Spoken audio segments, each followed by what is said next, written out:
அவர்கள் இப்போது நமக்கு அதை அறிமுகம் செய்கிறார்கள். ஸ்ரீ குருப்பியோ நமக.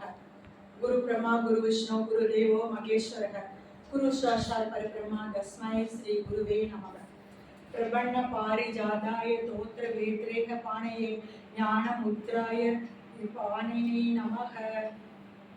வசுதேவ வசுதம் கம்ச சாணூர மர்த்தனம் தேவகி பரமானந்தம் கிருஷ்ணம் வந்தே ஜகத்குரும் கிருஷ்ணம் வந்தே ஜகத்குரும்.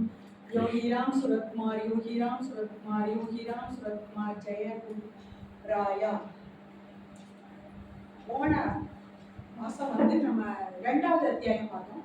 அதுல சாங்கிய யோகத்தை பத்தி ஸ்ரீ கிருஷ்ணர் அர்ஜுனனுக்கு உபதேசம் செய்தார்.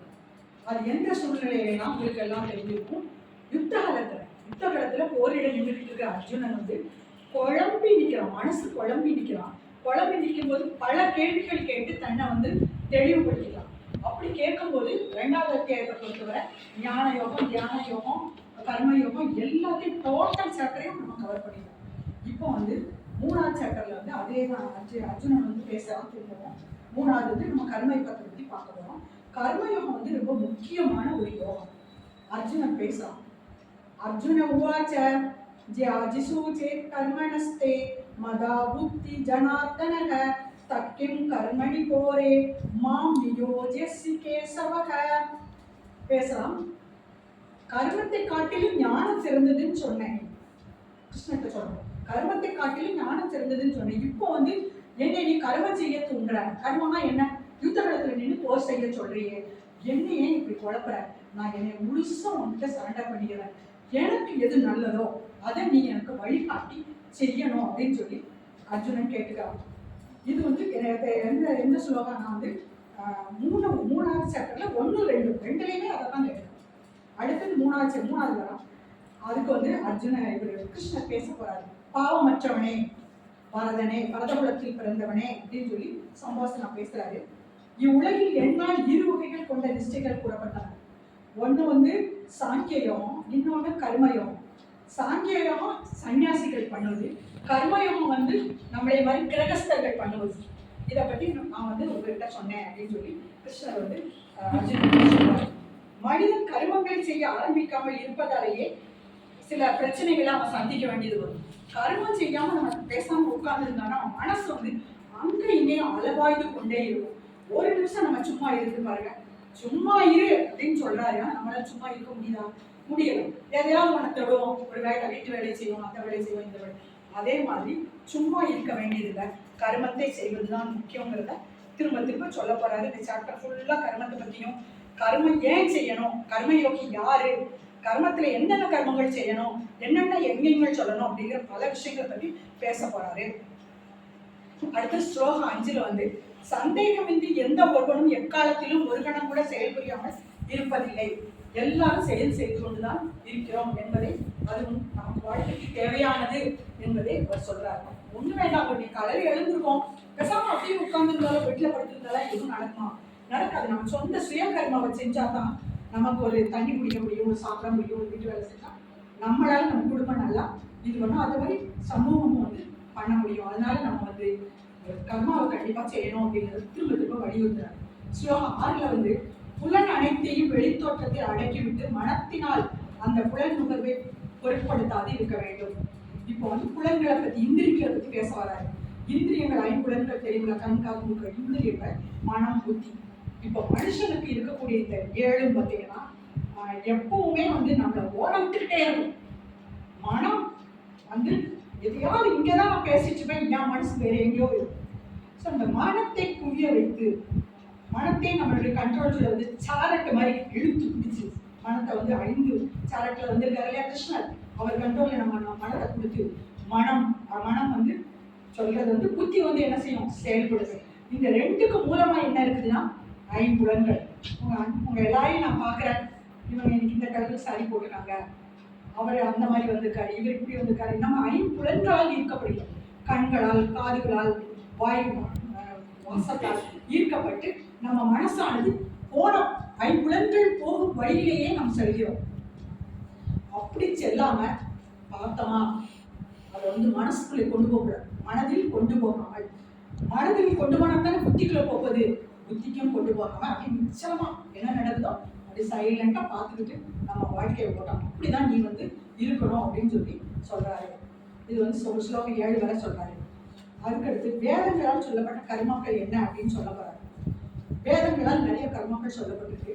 நித்திய கர்மா, நைநித்திய கர்மா, நிசித்த கர்மா, காமிய கர்மா, பிராயச்சித்த கர்மா. கர்மாக்கள் நிறைய வந்து தனியா ஒரு 7-8 சாப்டர்ல கர்மாக்கள் பத்தி பேசுவாரு. இப்போ இதுல லைட்டா சொல்றாரு.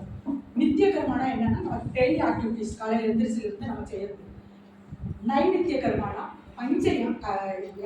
எண்ணங்கள் சரி, பஞ்சகர்மா. பஞ்சகர்மா என்னெல்லாம்? முதல்ல வந்து காமிய கர்மா, பிராயச்சித்த கர்மா, எல்லாத்துக்கும் மேல வந்து நம்ம செய்யக்கூடிய பஞ்சகர்மால வந்து என்னெல்லாம் இருக்குதுன்னா 5 கர்மா, பஞ்ச எண்ணங்கள் 5 என்னதெல்லாம் வந்து முதல்ல வந்து தேவர்களை வழிபடுவது தேவ எண்ணம். அடுத்து பிரம்ம எண்ணம், பிரம்மனை வழிபடுவது. பிரம்ம எண்ணம்ன்றது என்னன்னா நமக்கு எல்லாரும் ஸ்ட்ரிக்ட் நம்ம எல்லாரும் இங்க உட்காந்துருக்கோம், என்ன செஞ்சுட்டு இருக்கோம்னா பிரம்ம எண்ணம் பண்ணிட்டு இருக்கோம். நம்ம வந்து பிரம்மத்தை பத்தி யோசிச்சோம், இறைவனை பத்தி தான் நம்ம யோசிச்சோம், கிருஷ்ணரை பத்தி தான் நம்ம யோசிச்சோம், பகவானை பத்தி தான் நம்ம இங்க யோசிச்சுட்டு இருக்கோம், சிந்திச்சுட்டு இருக்கோம். ஸோ பிரம்ம எண்ணம்ன்றது வந்து இறைவனை பற்றி நாம் சிந்திப்பது. அடுத்தது மனுஷ எண்ணம்.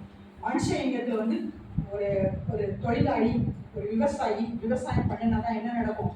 நமக்கு வந்து சாப்பாடு கிடைக்கும். சாப்பாடு கிடைச்சாதான் நம்ம வந்து வேலை பண்ண முடியும். அப்போ நம்ம சாப்பிடும்போது அந்த விவசாயிகளுக்கு ஒரு நன்றி சொல்லிட்டு வரும். அடுத்து பித்ரு எண்ணம். நம்ம முன்னோர்களை கண்டிப்பாக நம்ம வழிபட வேண்டும்.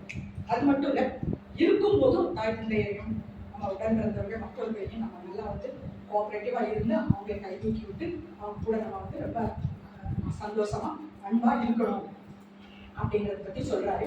பித்ரு எண்ணத்துக்கு அப்புறம் வந்து என்ன சொன்னேன்? இல்ல முதல்ல தேவ எண்ணம், மனுஷ எண்ணம், பித்ரு எண்ணம். ஒண்ணு வந்து கடைசியில வந்து ஜீவராசி. ஆமா, அது வந்து பூத எண்ணம். நாய்க்கு சாப்பாடு போடுறோம், காலத்துக்கு சாப்பாடு வைக்கிறோம், எங்கெல்லாம் ஒரு சின்ன எறும்புகளுக்கு வந்து அரிசி எல்லாம் போடுறோம். இந்த 5 எண்ணங்களையும் நம்ம பண்ணணும். இந்த 5 எண்ணங்களை ஒவ்வொருத்தரும் செய்ய வேண்டிய எண்ணங்கள் வாழ்க்கையில முக்கியமானது. ஸ்ரீகிருஷ்ணரே பகவத்கீதையை நமக்கு செய்ய சொல்லி அவனுக்கு அர்ஜுனனுக்கு சொல்றாரே தவிர அர்ஜுனன் யாருன்னா நமக்கு தான் அர்ஜுனனுங்கிற மாதிரி சொல்லிட்டு இருக்காரு. நம்ம எல்லாம் அதை ஃபாலோ பண்ணி 5 எண்ணங்களை கண்டிப்பா செய்து வரணும் நம்ம வாழ்க்கையில.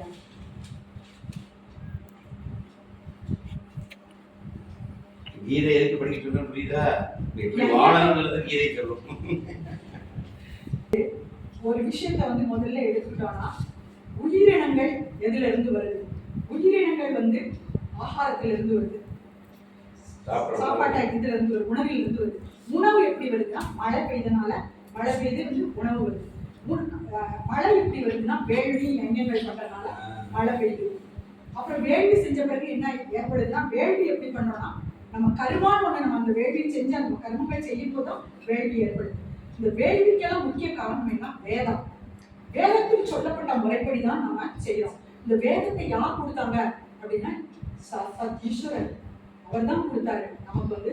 ஸோ அந்த சாஸ்திரத்தை வந்து கொடுத்துருக்காரு. சாஸ்திரத்தை ஒன்னொன்னா படிநிலைகளை நம்ம புரிந்து கொண்டு சாஸ்திரம் யாராவது கொடுக்கப்பட்டது ஈஸ்வரன் சாஸ்திரத்தை கொடுத்தாரு. சாஸ்திரத்துல இருந்து எண்ணங்கள் வந்தது, எண்ணங்கள்ல இருந்து நம்ம என்ன செஞ்சோம்? மழை பெய்யுது, மழையில இருந்து உணவு வந்தது. இதெல்லாம் வந்து நேச்சுரல்ஸ் தான். இத்தனை இது இன்வால்வ் ஆயிருக்கு.